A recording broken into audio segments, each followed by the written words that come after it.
টাঙ্গাইলের তাঁতের ছোঁয়ায় জীবনের বুনন। বিশেষ প্রতিনিধি গৌরাঙ্গ বিশ্বাসের প্রতিবেদনে বিস্তারিত। একসময় টাঙ্গাইলের প্রায় প্রতিটি ঘর থেকেই বেশি আসত তাঁতের ছন্দ। এখনো বল্লার অলিগলি দিয়ে হাঁটলে শোনা যায় সেই ঠুকঠুক শব্দ, যা বলে দেয় এখানকার মানুষ আজও জীবন গাঁথে তাঁতের প্রেমে। টাঙ্গাইলের তাঁত শিল্প শুধুমাত্র শাড়ি, ত্রিপিস বা গামছা বানায় না, এটি বুনে চলে ইতিহাস, ঐতিহ্য, স্বপ্ন আর আত্মপরিচয়ের জাল। সাদামাটা সুতো থেকে তৈরি হয় টাঙ্গাইলের বিখ্যাত জামদানি তাঁতের শাড়ি, কাঠের তাঁতে বোনা প্রাচীন প্রাটান কিংবা আধুনিক ডিজাইনের মিশ্রণ। বল্লার তাঁত শিল্পী আব্দুল খালেক মণ্ডল বলেন, দাদার সময় থেকে এই কাজ করে আসছি।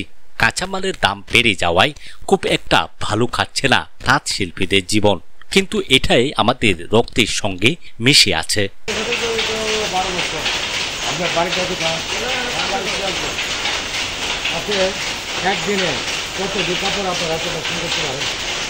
একদিনে জামদানি একটা করে হয়, অনেক পিস কাপড় হয় জামদানি। জামদানি কাপড়ের বর্তমান মূল্য কত? জামদানি কাপড়ের এক একটা এক ধরনের মূল্য, একটা আছে 450, আর একটা আছে 550, একটা আছে 260, আর একটা আছে 240। বর্তমানে দুই ধরনের তাঁতের ব্যবহার দেখতে পাওয়া যায়। একদিকে ঐতিহ্যবাহী কাঠের হ্যান্ডলুম, অন্যদিকে আধুনিক পাওয়ার লুম। এই দুইয়ের সংমিশ্রণে সৃষ্টি হচ্ছে নতুন ধরনের তাঁত পণ্য।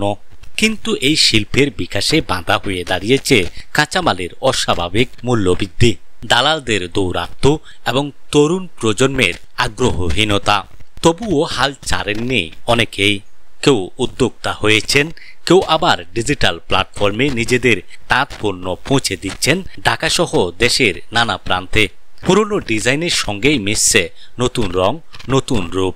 মেলাসহ দেশ বিদেশে পৌঁছে যাচ্ছে টাঙ্গাইলের তাঁতের ঐতিহ্য।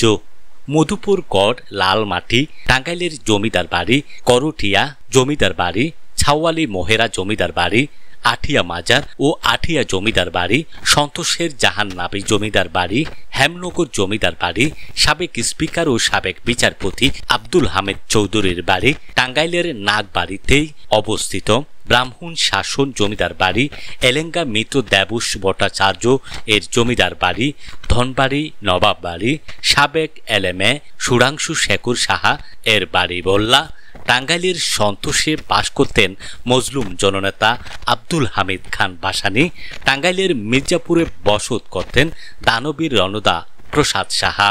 তিনি কুমুদনী কল্যাণ ট্রাস্ট নামে ট্রাস্ট প্রতিষ্ঠা করেন, যার মধ্যেই রয়েছে স্কুল, কলেজ, হাসপাতাল সহ আরও অনেক প্রতিষ্ঠান। তৎকালীন সময়ে সবচাইতে বড় মসজিদ নির্মাণ করেন টাঙ্গাইলের কালিহাতি থানার বল্লায় মহামতি সমাজ স্থাপন করে। বল্লা উচ্চ বিদ্যালয় প্রতিষ্ঠা করেন নবীন সাহা। নবীন সাহার মঠ এখন কালের সাক্ষী হয়ে দাঁড়িয়ে আছে ভববাড়ি গুজাবিলের পারে। এরকম অনেক খাল, বিল, মঠ, মন্দির প্রায় বিলুপ্তির পথে। আর চরবর পাহাড়ের ঘেরা টাঙ্গাইল শুধু ভূ-প্রকৃতিতেই নয়, শিল্প সংস্কৃতিতেও অনন্য।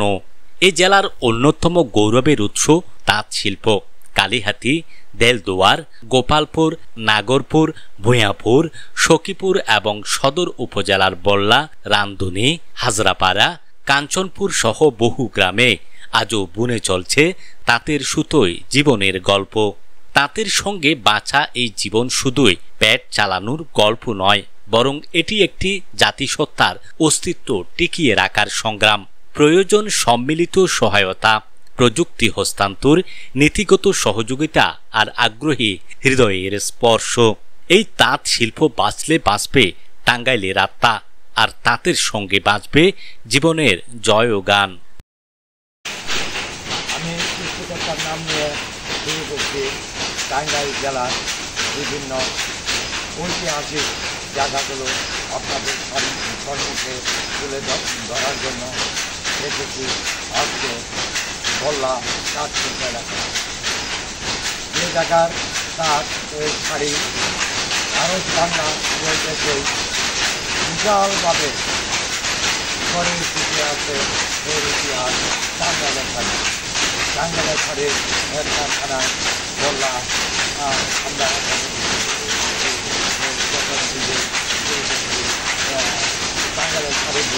তারপরে পরবর্তীতে আমরা চলে যাবো মধুগুলি বন, পদার্থ বন, আনারস, রাবার বাগান, অনেক ধর্মীয় যে জায়গাগুলো আছে তার বিদেশে সেই জায়গাগুলো দেখার জন্য আপনাদের যে জায়গায় মাতৃ জলমাতৃ নদী, নালা, খাল, বিল, চর, বন, পাহাড় নিয়ে টাঙ্গাইল জেলা অবস্থিত।